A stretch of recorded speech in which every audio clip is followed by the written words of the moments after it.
మీకో చిన్న కథ చెప్తాను జాగ్రత్తగా వినండి. ఒక కప్పను తీసుకొని వేడి నీటిలో పడేస్తే అది వెంటనే బయటికి దూకేస్తుంది. అదే కప్పను చల్లనీటిలో గిన్నెలో వేయండి. అది అక్కడే ఉంటుంది. ఇప్పుడు మెల్లగా నీటిని వేడి చేయడం కప్ప సహజ గుణం. ఏంటంటే వేడి పెరిగే కొద్దీ దానంతట అదే తన శరీరాన్ని ఆ వేడికి అడ్జస్ట్ చేసుకోగలదు. కానీ ఒకసారి నీరు మరగడం మొదలైతే కప్ప అందులో ఉండలేదు. బయటికి దూకేయాలని చూస్తుంది. కానీ అప్పుడు అది దూకలేదు.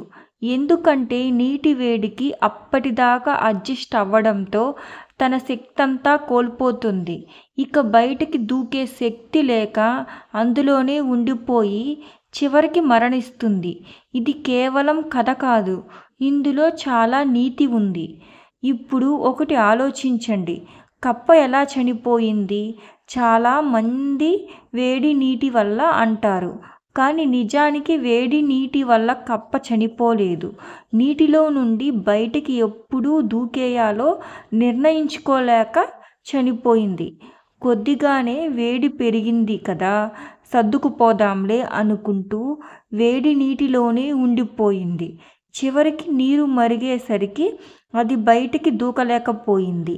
అలాగే మనం కూడా జీవితంలో అడ్జస్ట్ అవ్వాలి.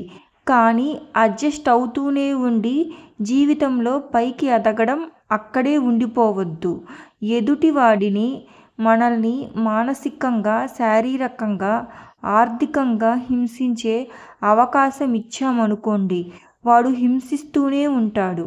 మనం మొదల్లో భరించగలము, కానీ చివరకు వచ్చేసరికి భరించలేము. అందుకే మనకి శక్తి ఉన్నప్పుడే సమస్య నుండి బయటికి వచ్చేయాలి.